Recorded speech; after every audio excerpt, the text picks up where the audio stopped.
We're visiting with a local journalist and care team's Valerie Harrington to talk about this Saturday's AIDS Walk.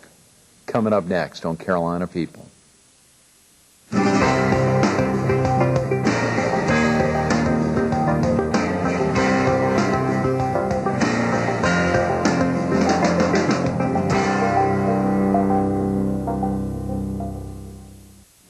Good morning. Welcome to Carolina People. This morning we're in Myrtle Beach. We're at the Fox 43 studio, and we're focused on a local freelance journalist, Tim Bullard. Good morning, Tim. Thanks so much for being with us this morning. Thanks a lot. Appreciate you having me here. Incredible opportunity to highlight you and your life and much of your writings, and growing up in the Carolinas and now spending a heck of a lot of time here on the Strand and throughout the PD. Thanks so much for being in. Sure. Can we talk real quick about yourself? Where are you from originally, Tim? I'm from Laurinburg, North Carolina, born in Scotland County. Grew up in that area and went through scouting with Troop 420 there. Then went to Appalachian State, but attended First Baptist Church in Laurinburg, and mother was a teacher, father ran a furniture store. Is that right, in Laurinburg? Mm-hmm. When you went off to Appalachian, did you study journalism? Had you always thought when you were in college or that age that you would become a journalist? No, I studied English and I worked for the Appalachian. It was the college newspaper, and it came out 3 times a week. And it's funny, my editor now works at the Bluffton newspaper, the Carolina Morning News, owned by the Savannah Morning News. Mark Kreixweiser, he was my first editor, and I just felt like writing was up my alley. The first piece of work that I really remember was when my Beagle Hoover was run over. I wrote it for like 4th grade, and that's the earliest thing I remember, you know. So when you think back on your early days of reporting, it actually goes back to the 4th grade. Yes, the first good thing that I wrote. Was that just published in class? I mean, not published, but it was presented to class, or you wrote about it. And have you ever gone back and looked at some of your early reporting stories?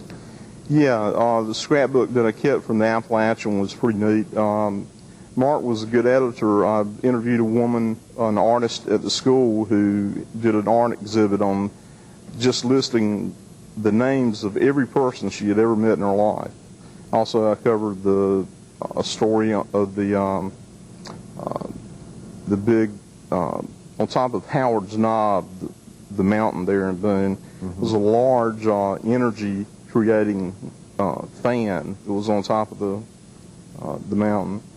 And interviewed a lot of different people, Gloria Steinem at Appalachian, Merle Watson, Doc Watson. Wow. And that's when I got into work at the Watauga Democrat newspaper, the Tri-Weekly there in Boone. That's fantastic. And Tim, you also mentioned you were a scout. Did you, do you mind me asking, did you ever attain the rank of Eagle? I mind you asking. No, I'm just kidding. Yeah, Godin Country, went through all that. We used to go to Camp Tom Upchurch, which covers your demographic area up near Hope Mills, North Carolina, Rayford. Got all my merit badges there. I went to Philmont in New Mexico, and that was really fun when I was pretty young. I bet. And you said your troop number was 420. Do you know if that's still in existence? Yes, I think it is. There's a hut at the First Presbyterian Church in Laurinburg, and that's where it was. Had a lot of great friends. It's a great organization. Learned a lot of values, you know, and got a lot of brotherhood out of it. You know, I still keep up with my friends. You think your experience as an Eagle Scout has been beneficial to you in your adult life, Tim? Yes. Not necessarily so in my writing and my journalism, newspaper writing career, but it gives you a background of values. I know you ask a lot of your guests that on your show. Mostly, you learn how to smoke rabbit tobacco. That's the first thing we did. But I mean, we do a lot of projects. Like Eagle Scout project was to repaint the church, First Baptist Church, and I saw a lot of good things that came from the folks who were in our troop, and it's helped me out a lot. Yeah, clean, brave, clean, reverend. I can't recite it like Alan Clemens can, you know, on your show at that time. Right, when he did. Well, I remember it was a couple of weeks ago. It was either Justice Waller from Marion or Jim Head, the Scout Executive of the Petey Area Council, who really thought that much of what you learned in scouting at an early age didn't kick in until he was in his late 30s, early 40s. Really? It was amazing to hear him talk about that, and that's what made me think about that. What about your move to South Carolina, Tim? When did you leave Ash or the Boone area to come down? Did you come immediately to South Carolina, or did you remain in journalism or in reporting up in western North Carolina? I worked at the Watauga Democrat for about 5 years. Also, the Hickory Daily Record. Ended up at the Marion Star in Marion, Marion, South Carolina. That's right before I went to the Florence Morning News, and then moved down here, got married, worked at the Myrtle Beach Herald and the North Myrtle Beach Times. Now, what does it mean, Tim, to be a freelance journalist? What does that mean exactly? For viewers who don't know a lot about journalism, they'll read an article and they'll see, oftentimes, I guess, if they're reading the Florence Morning News or the Robertsonian or the Myrtle Beach Herald or the Sun News, if they see a journalist's name on a regular basis, that means they are there, they're a staff reporter. What if you're a freelance journalist? What does that mean? Well, it means you have to pay your own taxes, but you don't really, you don't have an editor per se. You have someone who goes over your work, but yet you have a free reign in the territory that you cover, the features. I love music. I've freelanced a lot of music reviews for Relix magazine, circulation of 100,000 recently. An interview with Kelly Willis, the country music singer, and Dan Tominski, the bluegrass artist with Allison Krauss. I understand you've won a number of commendations or awards for your journalistic reporting. Can you tell the viewers a little bit about some of those? May need some legal assistance, but once the South Carolina Press Association for a freelance, an article I did on Hank Alexander, who passed away. He was a lighting specialist for Jackie Gleason, and real sweet fellow. He had a number of stories about celebrities and a picture album with all kinds of folks. Also, I got a commendation from the State House of Representatives in South Carolina after Senator Maggie Glover gave me one from the Senate for investigative reporting. So, also, I got a photo award at the Marion Star for a photo I took at a school board meeting at Marion Centenary Range District 3. A guy was shaking his fist at the superintendent. Golly, that's a shot you'll remember. What about, had you traveled to Horry County or gotten to know this part of South Carolina while you were growing up in Laurinburg? Yeah. I detasseled corn for McNair Seed Company on the northwest corner of Horry County, and did a lot of farm work. Got my Social Security card when I was 13.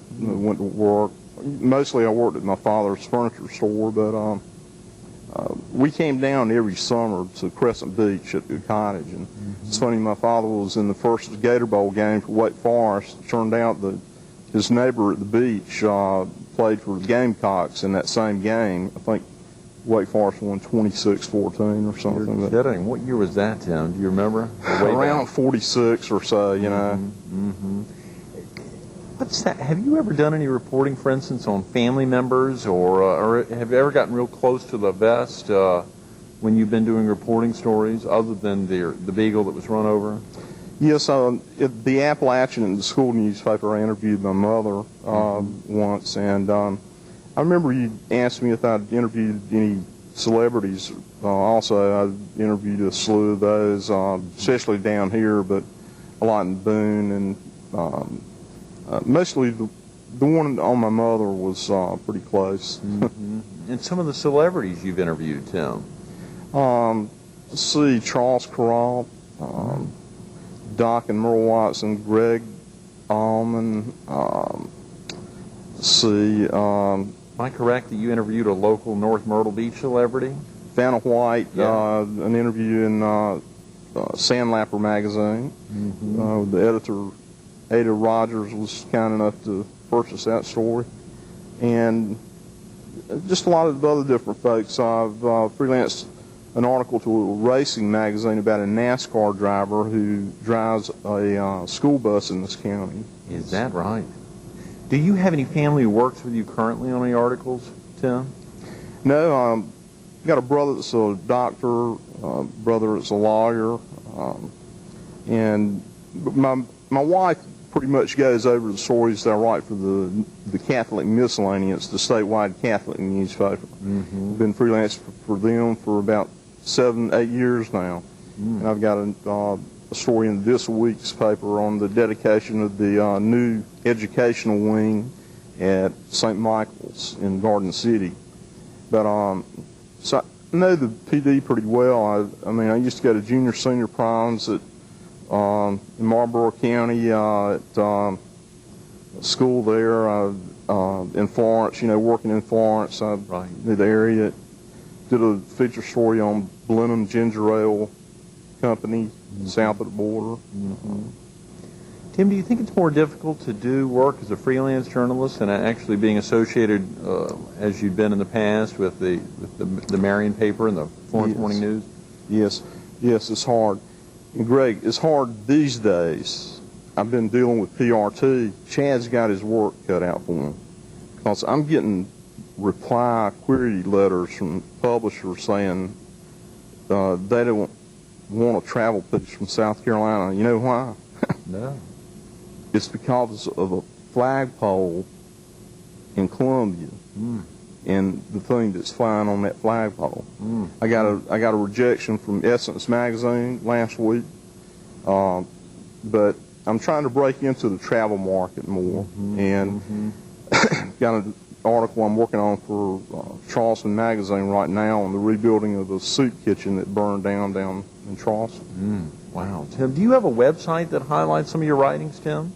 Yes, www.timbullard.com, and I pretty much update it, scan photos and upload it. And has that been a pretty successful vehicle for selling some of your articles or letting the public get to know them? I mean, do you get feedback on that site?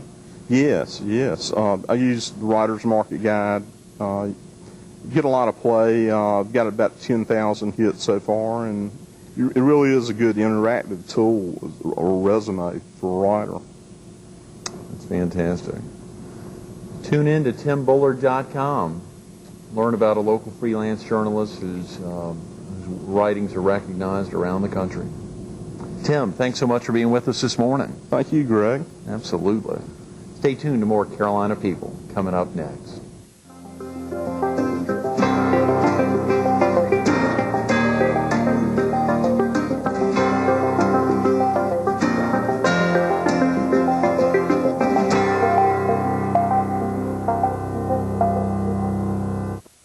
Good morning. Welcome back to Carolina People. This morning we're in Myrtle Beach. We're at the Fox 43 studios, and we're visiting with Valerie Harrington, the Executive Director of Care Team, and we're focused on this Saturday's AIDS Walk at the Myrtle Beach Pavilion, 9 a.m. Good morning, Valerie. Thanks so much for being with us this morning. Thank you for having me out. Incredible opportunity to highlight not only today but also Thursday. Viewers who may not get all the info today can tune in on Thursday to hear a little bit about this Saturday's AIDS Walk. It's getting close. Yes, it is. It's getting close. How exciting, and to think that this is the 8th or 9th annual? 8th annual. 8th annual AIDS Walk. Right. How exciting, Valerie. We're real excited about it, and we're hoping for a great turnout. Phones have been ringing off the hook, so that's always great news for the staff around Care Team. I'm sure. Is this one of the big events each year? It is. It's actually our second fundraiser in the year, Dining with Friends being our largest. But AIDS Walk is a unique opportunity because not only do we raise funding for much-needed services here in our community, but it's a time to do education and awareness about the disease. Yes. So folks get out at 9 a.m. to register and is set up. Are they learning some stuff before the walk actually starts at 10, or Do you do much of that afterwards? We typically do it before the walk starts. We have 2 great MCs this year, and they're going to help me out. And we're going to talk about just the HIV 101 type of educational information, then get started with our walk on the beach, and then come back for the awards ceremony. And this is a 5K walk. Right. Great. Right. Great. Well, I've walked it before, and the Fox 43 team was out and loved it we hope back you're in going to 01. walk it again. We sure hope to be out there, Valerie. Real quick about yourself. Were you originally from the area? I am. I was actually born right here in Myrtle Beach. Golly, Valerie. True native. Not many of those, yeah. Right. Did you leave for schooling and then come back, or did you stay? Okay. I did. I went to Columbia College for undergraduate, and then to the University of South Carolina for my master's. Right. Then moved on to Charlotte, North Carolina for a few years to do some social work. And now I'm home, and it's great to be back. How exciting. Yeah, that must feel good. It does. That must feel good. Can you share with the viewers a little bit about Care Team, what exactly it is and its primary mission? Sure. Care Team's 10-year, anniversary is this year that we've been in service, serving Horry, Georgetown, and Williamsburg counties. We serve the HIV-positive community and their loved ones or family members. We're trying to provide the one-stop shop for a client who's in need. We provide counseling services, support groups, medical assistance. We have several free clinics in the areas. We provide a food pantry. We just do all the services that someone may need, and all of our services are free of charge. That's why fundraising, of course, is so important. Yes, yes. What are your primary vehicles of fundraising? Of course, there's the AIDS Walk this Saturday. Right. There's Dining with Friends. What are some other vehicles that you all utilize to raise funds, Valerie? Many of our funding comes from grants, private grants, federal program grants. 80% of our budget is through grants. So that's, of course, a full-time job in and of itself is writing for those grants and then managing those programs. But the remaining 20% comes from the community, from local donations and from fundraising. So from fundraising, really only 20%. I mean, that's pretty spectacular. So you're doing a heck of a lot of grant writing, Valerie. We are. We're doing a heck of a lot of grant writing, but a lot of people don't realize that the grants are very strict in what they will cover. So in order to do some maybe new and inventive things, for example, our educational program, currently that's not covered with our grants. So the donations that we receive specifically for our prevention and education right now are coming from our community. Valerie, is there a similar group to Care Team in the PD? There is. Our good friends Hope for the PD, which you've had on your show, is up in Florence covering the PD region. And you have a counterpart in the PD area? Absolutely. Absolutely. We actually went to school together. So we're on the phone a lot, just giving each other some support and guidance. That's great. Can you talk about Care Team in particular as to how many folks are on staff, and when did you join as their executive director, Valerie? Well, I've been with Care Team for 2 years now, and I have 12 very dedicated staff members who do everything from the day-to-day case management with clients and their needs, to our bookkeeping, to volunteer coordinating, and of course administrative assistants and office assistants. Sure. So I have a wonderful dedicated staff, wonderful board of directors of 10, and then a just fabulous, very small but fabulous hardworking group of volunteers. So we're always looking for more volunteers. Yeah, if someone was interested, whether they're on the Strand, obviously Hope for the PD and the PD, a lot of folks could volunteer up there. But sometimes it's easier for folks who live in, let's say, Marion County or southern parts of Florence County, particularly since so many of your patients or registered folks are in Williamsburg, Georgetown, and Horry counties. If a viewer was interested in possibly volunteering, who would they want to call? Well, they need to give Tammy Snyder a call in my office. She's our volunteer coordinator. Or they can, of course, call me, and I'll direct the phone call to the appropriate place. And we provide free volunteer training. It's a 2-night experience, and you get a lot of great information and get to meet some of our other volunteers. So we would encourage anyone that's interested to give us a call, and we can talk more about the opportunities available. And that number is 843-236-9000? That's right. Great, good. Well, that's easy. Can we talk about some of the incidents of AIDS, HIV and AIDS here? But real quick, I think not only myself, but probably some viewers would love to get a primer on What's the difference between HIV and AIDS? Sure. What exactly does that mean? Sure, that's a very technical term that we can make pretty simple, if I could, in layman's terms. HIV and AIDS basically is differentiated by a number that the CDC sets up, and it's a blood count number. Once your count T cells get below 200, you are considered to have AIDS. When it's above that number, you are still considered to have HIV. HIV, of course, is an infection. It's an infectious disease that attacks the immune system and starts to tear that down very, very slowly. And when your immune system is compromised, then you're usually can receive opportunistic infections, things like pneumonia. And a lot of times our clients suffer from those types of diseases and infections and illness along with their HIV disease. So it's a number that most people aren't aware of. I wasn't aware of that. That's very interesting. What about some of the statistics in our area? We are currently serving over 500 individuals with our services at Care Team, but we know of at least 1,300 individuals that are infected in the Waccamaw district of Horry, Georgetown, and Williamsburg County. That's, of course, just the tip of the iceberg. That's the numbers, the very brave individuals who have gone and taken an HIV test. I think that's a myth that maybe I could try to clear up. A lot of people, especially women, believe that when they go to their doctors for their yearly physicals, that they have blood work drawn, so they're assuming they're having all the tests that they've done. And an HIV test is a very specific test that you actually have to ask for and sign a release of consent to have that done. So I think that's a myth out there, that a lot of people think they're having their routine blood work checked and everything's healthy, when maybe you're not. So I do encourage everyone to take the test, to take that and to find out their status. If someone was to find out they're HIV positive, that information then, how is that disseminated? How do they, whoever they sign the release to would contact them? Is it then, it then goes on your list, for instance, that 1,300 person list? Well, that's a bit, I guess, kind of in a summary, that's sort of how that works. But because HIV is so confidential, and of course we keep everything confidential, the referral is given to the individual and for Care Team, but it is up to the individual to call us.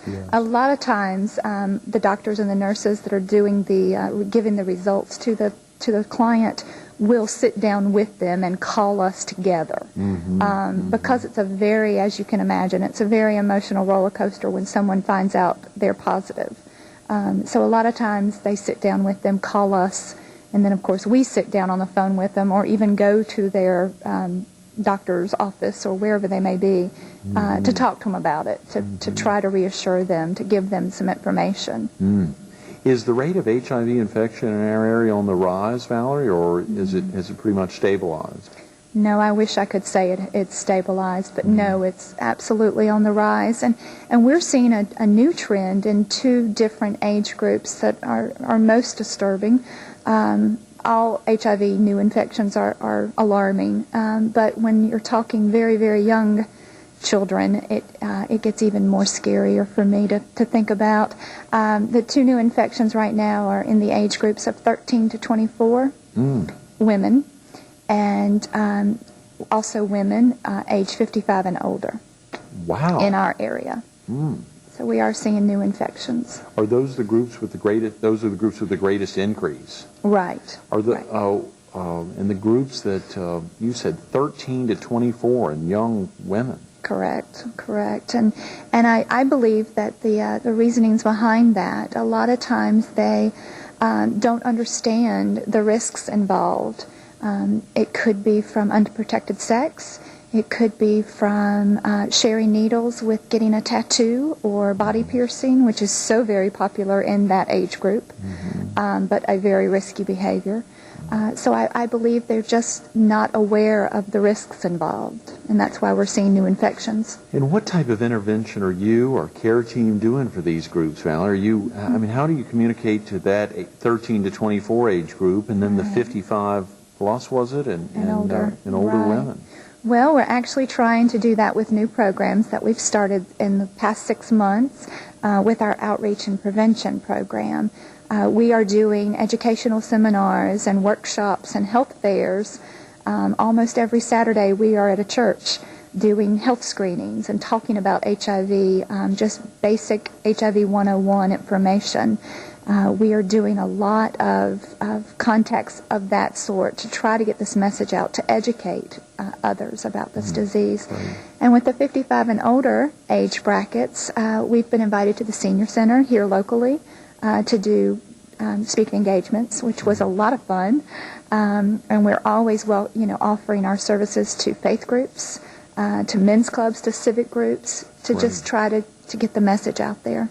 Valerie, can you share real quick, we've got less than a minute, with the viewers, and obviously I encourage a lot of folks to tune in this Thursday to catch you again, but with the viewers what they can expect if they arrive 9 a.m. Myrtle Beach Pavilion this Saturday? Oh, well, we'll greet you with open arms. Get your team registered, or individual walkers, of course, can come out as well. We'll get your T-shirt ready, and then you'll join us at the stage for some information. Then you'll take your 5K walk out on the beach with everyone else and come back for the awards ceremony. So we'd love to have each and every one of your viewers to participate. Great. Y'all hear that? This Saturday, March 8th, 9 a.m., Myrtle Beach Pavilion. Real easy to find, 501 Dead Ends at the Pavilion. Come on down. Valerie, thanks so much for being with us this morning. Thank you very much. Catch Valerie this Thursday on Carolina People, and stay tuned to more Carolina People coming up next.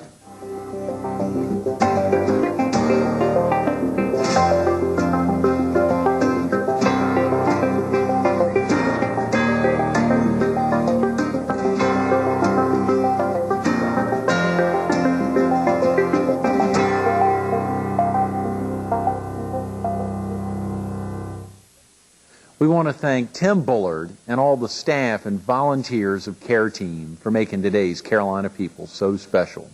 And get out there this Saturday, 9 a.m., Myrtle Beach Pavilion, 2003 AIDS Walk.